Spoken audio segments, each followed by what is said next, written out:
Well, listen to the Money Talk, episode 1. Thank you guys for tuning in. We with Jonathan Williams, aka J. Will. and I'm from Mobile, Alabama. Go to Alabama and I play football up there in Huntsville, Alabama. so a little recap. Listen to the Money Talk is a platform that will be spotlighted on all the hustlers, no matter what you're doing, as long as you're trying to get up out of here. And when I say up out of here, I mean Mobile, Alabama. We are not secreted to Mobile, Alabama. We are more than welcome to traveling to come see you guys. Atlanta, anyone in Georgia, anyone in Florida. We can go to Oklahoma for all I care. We just trying to get some work done. You know what I'm saying? I'm Val Dixon to be exact. I'm from Mobile, Alabama as well. I go to Spring Hill College. We are both athletes. Today we're going to talk about the pros and cons of PWIs versus HBCUs. And since we got this new name, image, and likeness going on, we're going to talk about that too. So let's just introduce yourself, do a little into you, what you like to do. All right. Like I said earlier, I'm an athlete. Play football at Alabama A&M. I play offensive line, right tackle, number 52. That's pretty much it. You got the ship, didn't it? Yeah, we did. We did just win the SWAC championship, 2021 Spring SWAC championship. So yeah, I just won All-American too, FCS All-American, HBCU All-American. Let's give it to him. So yeah, I'm trying to, just get right. Let's get right. I've been training this summer up there in Huntsville. I also been training with my trainer, Jihad Irby. So, shout out to Jihad. So any athletes, you feel me, trying to get right, hit them up. Facebook, Instagram, all that. He good, which... Spell his name out. Jihadirby. Jihad Irby. Jihad Irby. Well, first thing first, we're just going to get into that first topic of just being a student athlete. And a lot of people feel like it'd be easier for us because we have a lot, resources and things like that. But in reality, it's like 3 times harder. Not 2 times, but 3 times harder. And we're just going to talk about that. So for me, my experience of being a student athlete, from the high school perspective, it was sweet. But high school was sweet itself. Everything was peachy. Everything was gleeful. But when you get to college, it kind of transitions into that thing of where it sometimes can take the fun out of what you do. So, yeah, I got signed for track and field. In high school, I did long jump, triple jump, 4x1, 4x4, the open 400, and the open 200. And then when I got to Spring Hill, they condensed me down to just long jump and triple jump. And to be honest, I have not even long jumped yet. I just been triple jumping. And I ain't mad about that. Keep on, do what you do, and I'm going to keep doing what I do. But really, it became real when you got to college. It's like, okay, well, we got to keep our grades up. We got to make sure we get to practice. Got study hall, because if you're a freshman and get to college, you got to do study hall. You make sure you get your grades up while you're doing sports and stuff like that. And then just trying to get a feel of college itself. Like, how you felt when you first got to college? It was kind of tough for me at first because of all the time management. Like, I went, summer of 2019. That's when I first started. And as soon as we got there, we had 5 a.m. weights. Then we had a 6 a.m. run.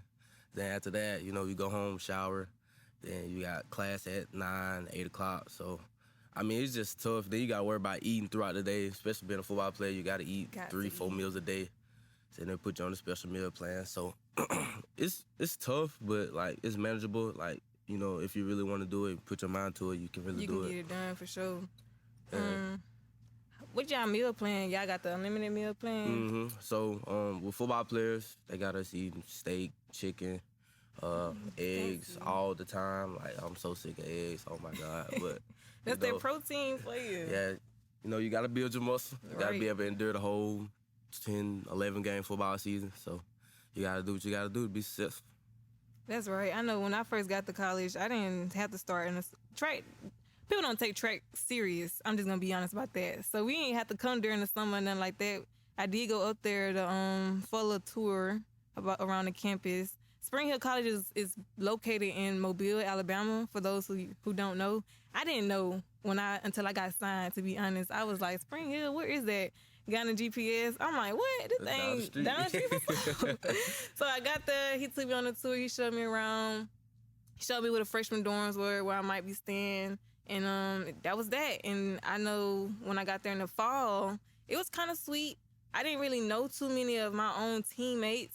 So it was just like a group me of unfamiliar faces and stuff like that. And then the unlimited plan, we didn't have anything specific to eat, but we ate, whenever we needed to eat. The dining was open. We had a couple of restaurants on camp, and we just go eat when we have to. We didn't have early workouts until we got in season, which was actually in that springtime. And early morning workouts was, how can I explain it? Hell. Yeah, that's exactly what it is. That's all it is. Like, they make you get up. It's a discipline thing. It's like, okay, they got to get you up. You got to get up, get your workout done. If you got an 8 a.m. or a 9 a.m., you got to get washed up before class just to get to class on time. You're probably going to be a little sleepy, but it's okay. It's okay. You're going to get the job done. And it wasn't too bad. It just only, I remember dreading it when it would rain, because we would have to walk there. I didn't have a car my freshman year. So the upperclassmen teammates, they would be a little bougie and they might not want to pick us up. So we would have to walk the rain, sleet, or slow. And it don't snow in Mobile, thank God. But it do get real cold. It do get real cold. And then with us being on the hill, and I know y'all on the hill too, it's that wind when you deep off in that valley. So if it feel like it's, let's say if it's 20 degrees, well, it didn't get that cold, but it did get to like 35. If it got 35, it would be below freezing with that wind. The gust of wind will probably be 13 miles per hour. Boom, feel like 27 degrees outside. And my coach, honestly, he probably get mad if I was running late or if I couldn't make it.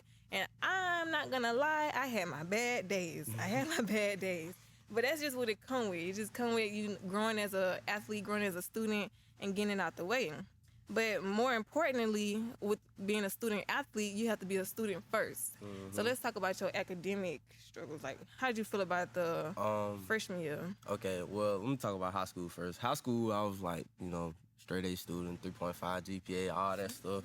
I'm thinking I'm finna go into college, Take off. Take off is gonna be a breeze, man. When I tell you that college gonna hit you in the face, oh my God. Oh my God. So, freshman year, that summer, actually, so like I said, I was going to 5 a.m. workouts and all that stuff, and I ended up having to have a surgery. I got injured. I ended up having to have surgery, so I fell behind, and like 2 of my classes had to drop one of them. So I'm like, okay, this is nothing to play with. These teachers don't care about you. Real quick. They don't care about none of that. So you gotta, just tie it all together. Get your work done. My freshman year, I want to say I made A's and B's. I probably made 1 C or something like that. But yeah, sound about right. You just gotta actually pull it all together. Actually go to study hall, actually study. You can't just If you was one of them I ain't gonna lie. In high school, I was a slacker. I ain't have to study. I did my homework right after class. Yeah, you ain't have to get it. You was just like, yeah, whatever, this ain't nothing. You get to college?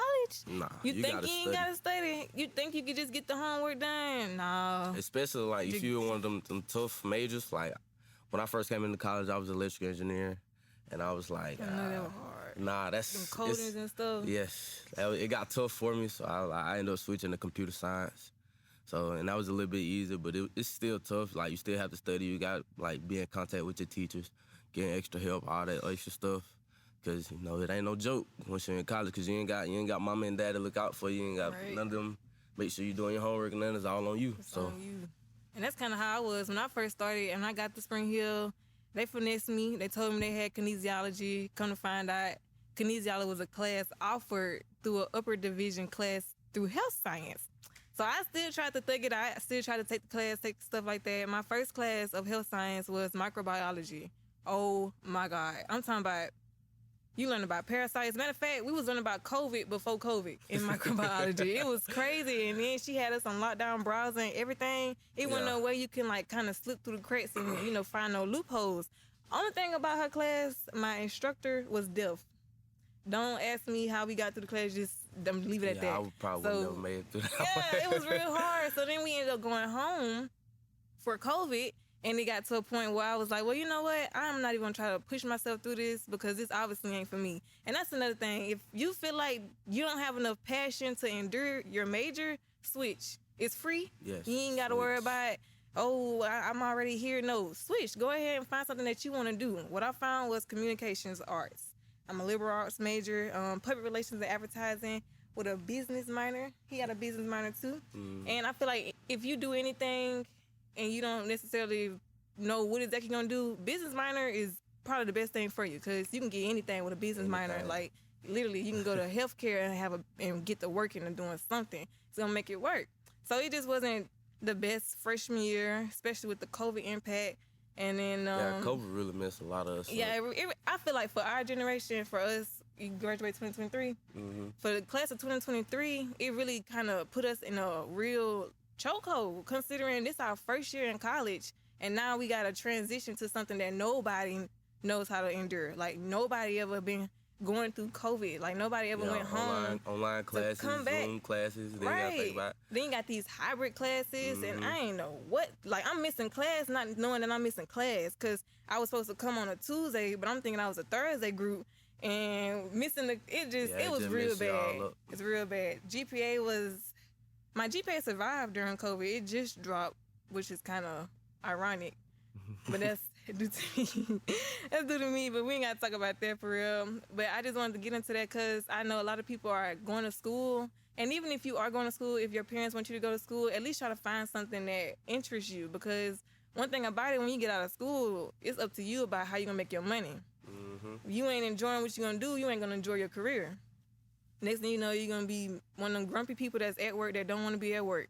And don't nobody need that, especially them workers at McDonald's. Don't nobody want to go to the drive-thru and go to there because you got an attitude, because you not happy with your life. That's not my problem, you know? So we just want to encourage you guys to just make sure that y'all do what your heart wants you to do.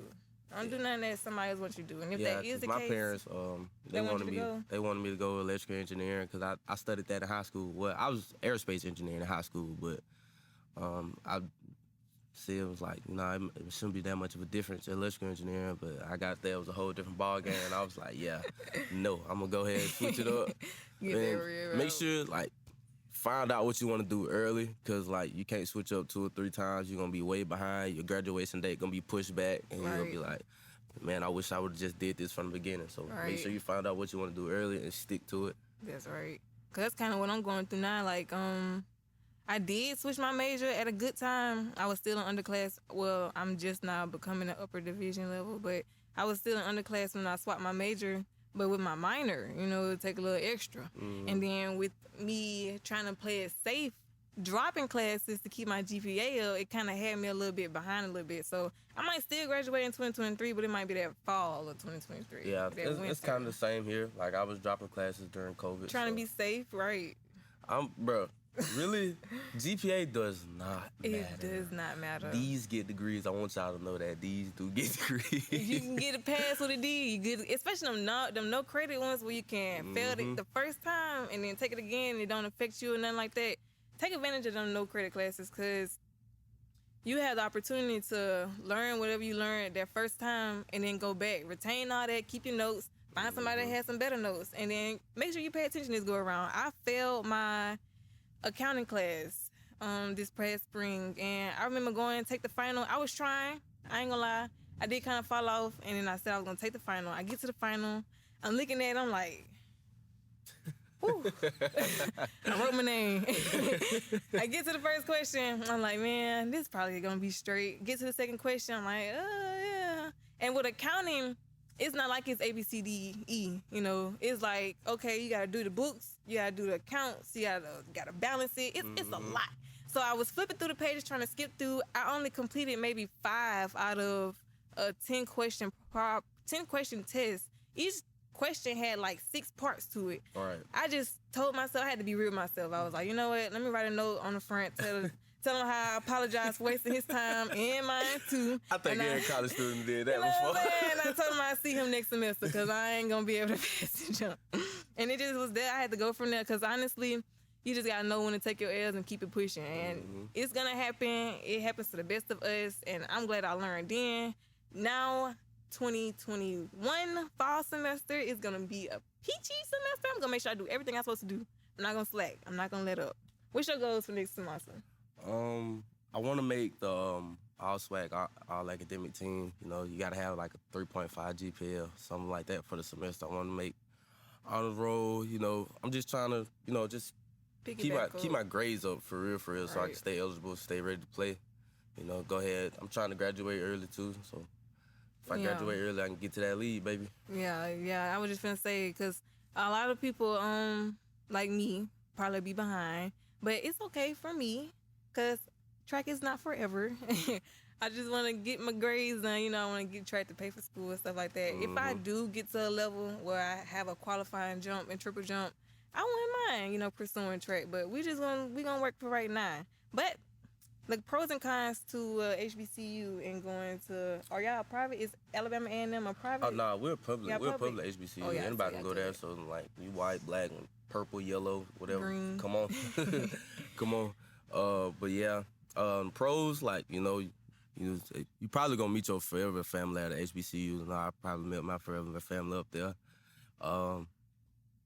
Some cons. It's HBCU, so like if you come from a black school, you're gonna stay a black school. You feel me? So Yeah. you just gotta know how to network. You gotta know how to market yourself. Like, be the person you are. You feel me? Just don't try to go up to school and be somebody you're not. I mean, they gonna pick you out fast because it's HBCU. Black people do that anyway. So you feel me? You just gotta just keep yourself up. HBCUs, they ain't the most glamorous, but it's home at the end of the day. So. Right. I could say, well, me being at the PWI, from my experience, I started out going to Woolcock, and then that ended at 2nd grade. And then from my 3rd grade and upward, I was introduced to white people, per se, and going to school with them and just being around them all the time. I ended up going to O'Shea Road because Woolcock got shut down. Shout out to all my Blue Jays. You know what it is. Woolcock got shut down, so I ended up going to O'Shea Road. And at that time, it was just K through 3. And then I went to Dunbar after 3rd grade from 4th through 8. And they was taking away the grades to make it a regular middle school. And it was, it was a majority of a lot of different cultures. And you had black, white, you had some Indians, you had Middle Easterns, you had a lot of different people there. So it kind of prepared me for where I'm at now, because after I left Dunbar, I went to high school at Davidson. Davidson is probably a boiling pot of everything. Yes, everything. Davidson is in the hood, though, but they broadcast it as it's like, oh, yeah, we got the best IB League, we got the best AP honors class, like just all of that, and then they just focus on what's that, not really focusing on, like, the black people and the regular people that's actually making up the population. So when I got to Spring Hill, it was like, oh, man, it's like Davidson 2.0, like, just bunch of everybody, but it's really predominantly white. I could say that.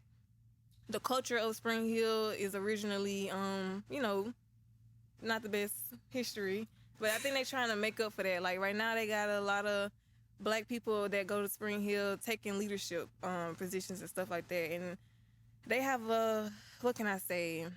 They have a very inviting aura when you get there. When you get there, it's like its own community. It's like, it's basically somewhere you never been. I promise you, when I first got there, I was like, man, this been here all this time. And yes, it has. Yeah, been I don't think I've never been to Spring Hill. If you pass, if I promise you, when you get there, you're gonna be like, man, it's been here the whole time. They got 2 entrances, one on Dolphin Street and there's one on O'Shea Road. And when you see it, you're gonna be like, that look, campus. But it's real smart, and everybody just kind of like, they kind of just inviting. I don't know if it's all legit, but I don't walk around campus feeling out of place. I don't walk around campus feeling like somebody gonna hang me or nothing like that. It's a good environment. It is predominantly white, but I feel like they're trying to transition into being more cultural because they have a lot of diversity and culture activities and things of that sort. And then for this past Black History Month, they actually kind of did some lit stuff. They had a lot of different activities to where you can learn about it and to where you can, educate yourself about what Black people went through. And it was a lot of white people there. Like, I can say that a lot of white people came to learn. They came to, try to figure out what we go through, what we went through, what we are going through. Because it's still going on. Like, it's not like, all that stuff over with. It probably ain't gonna never go away. I like to hear that, though. I like to hear that, Spring Hill actually taking steps to, just like abide by the black people, you know what I'm saying? And I can give them their respect for that. Yeah. Because at first I was just like, I don't know. But to be honest, I didn't have any HBCUs reach out to me. When I graduated, it was just, I don't know if it was because of my demographic background, and I don't know what it was, but they didn't want to play it, so it's cool though. I could say that mine was kind of opposite. I was like getting recruited by like South Alabama, UCL, like some schools, but like, they ended up pulling their scholarships, and I was like, and them called me like the day before Christmas. It was like, we're gonna offer you a full scholarship. I was like, man, that's nothing but God right there. Like, best Christmas present ever. Got me a full scholarship. You feel me? So I would have been happy. I had Spring Hill was probably one of the first people that reached out to me, but my coach, he was so superficial. Shout out to Coach Eubanks. He was like, "No, we're gonna wait on them. You're gonna see one more people come in." And more people was coming in, but it wasn't ideal. Like, like Tuskegee, it wasn't ASU, it wasn't FAMU, it wasn't nothing that I kind of like aspired to go to. And none of them like reached out to me. None of them. I don't even know if they knew I existed for real, for real. They probably knew I existed. They probably would have. I don't know. But it was just PWIs. I had people all the way out in Missouri trying to come recruit me and stuff like that. So it got to a point where I was like, I want to stay in Mobile for my dad or whatever. I want to stay in Mobile for my dad. His health was a little shaky. And I ended up signing to Spring Hill College. And it just went from there. And they shocked me. They shocked me about their classes are not that big. So it's really close. You can really get to know your professor and stuff like that. But we're not here to sponsor these schools. We're here to talk about us. So speaking of talking about us, the NCAA has allowed student athletes, amateur athletes at that, to take advantage of the name, image, and likeness deal. And we can get endorsements and sponsorships and make money. We can monetize off our own image. How you feel about that? I feel like it's great because, a lot of student athletes, they don't have any money. Like, they come to school to get a place to sleep and a place to eat. So I feel like it's great for us. I feel like it can be some benefits. It can be some bad things too. But as long as you take the right steps, do the right things you're supposed to do, everything should fall in place. That's kind of how I feel. I feel like whenever they give us something good, they always taint it with the cons of it. Like they say, for one of the rules, you can't make too much money, because then that's when it start altering on your scholarship, your academic scholarship. Right. And I kind of thought that just made me want to just not really, get into it. If anything, y'all can endorse, listen to the Money Talk. Y'all can sponsor, listen to the Money Talk. You ain't got to worry about me, because I don't have time for Spring Hill trying to take their money from me, baby. That's an expensive school, and it's private. And I can say, one thing I can say, they just cut our tuition in half, which is nothing, honestly, because what they did was adjusted everything accordingly. Your athletic scholarship, your academic scholarship, any internal scholarship that Spring Hill offer, any external scholarship. The external scholarship, they really couldn't do much about it. But as far as external, as far as like your FAFSA, it adjusts because your tuition rate adjusted. So everything kind of just got cut in half. So it's like, I didn't come out of pocket regardless, but it's still just like y'all claim y'all cut some stuff off, but in reality, y'all just adjusted. Right. Yeah, y'all just adjusted everything. Y'all not gonna be sending out too much money that y'all was sending out in the first place. Y'all not slick. But anywho, other than that, I think that I just probably just stay away from the NIL. I tried to do a photo shoot with my camera with Marcus. Shout out to Marcus on Instagram. Tried to get sponsored by Bendoff. Bendoff is a clothing brand. And I just was like, he wasn't going to pay me or anything. And as soon as we get to practice, I was like, hey, just shoot me while I'm practicing. I'm going to be doing my bounding and stuff. I'm going to be warming up in the gear. Mm-hmm. And my coach seen him come out with the camera. He put an end to it so quick. And then I think I had just placed 4th in nationals. It was early in the season, though. I had just placed 4th in nationals. And he was like, they're not going to like that. Your name, image, and likeness. Yeah. Did you talk to Chad? That's our NCAA compliance director. And I was just like, man, no, I ain't talked to Chad. And he was just like, you need to talk to Chad first. And I just like, you know what? Forget that. And I was just venting to him. I was like, they make it hard for an athlete to make money, try to eat and stuff. Like, I'm trying to just at least build my brand. Good too. Yeah. Like, you feel me? And he was like, well, if that's the case, you can become pro. And I was just like, well, ain't nobody trying to go pro. And then all of a sudden, you got NIL going on, and everybody can take advantage of it. And I'm just like, dang, I wish this was going on a couple of months ago. And I was arguing with my coach about me trying to, advertise Bendoff. But I just thought that was really cool. I really do appreciate y'all making a shift change. I know it get a little funny with the state law and the NCAA rules, but if you are a student athlete, all you gotta do is just ask your coach or your compliance director, and they're gonna give you all the information you need if they haven't already gave it to y'all already. Because my coach have been emailing us almost every day. Yeah, I've been getting texts from my coaches too. Just making sure that we stand on track and we stand on the court. Because one thing about it, the moment you mess up, they're gonna be ready to cut your snip. Mm-hmm. They're gonna be ready to go ahead. I need that scholarship, son. Give me that. Like T.I. took new chain, give me that real quick. They're not playing with us. But nah, for real, I think I want to try to take advantage of the NIL stuff. I feel like it's great for us. Yeah, it is a good one. it's just like it's all on you. At the end of the day, it's how you market yourself, how you push stuff out. So I feel like if you can do all that, and if you can sell a product to somebody, then hey, Then, yeah, go for by all it. means, go for I don't it. really have that much clout on social media, so I really wouldn't make too much money. But if you got them Ks on Instagram, you got 13K, stuff like that, and you have a big platform, I strongly encourage you to make you some money while you can. Because one thing about it, when it comes to marketing, them numbers don't lie. So they see that you can pull in traffic on your page, you can pull in likes, comments, views, consistent views, views on your story, views on just anything you post. They gonna pay you. Like Neil on Facebook, he already getting paid. He already has sponsors and stuff coming in. Like, shout out to Neil. He doing his thing. Neil. So we just want to encourage you guys to go ahead and take advantage of these new opportunities. Be smart about it. Educate yourself first before you do anything. That's another problem, but that's another topic for another day. But we just gonna close it off with that. Thank you for coming on the show. And just tell everybody who you are for the last time. I'm Jonathan Williams, aka J Will. I play football at Alabama A&M.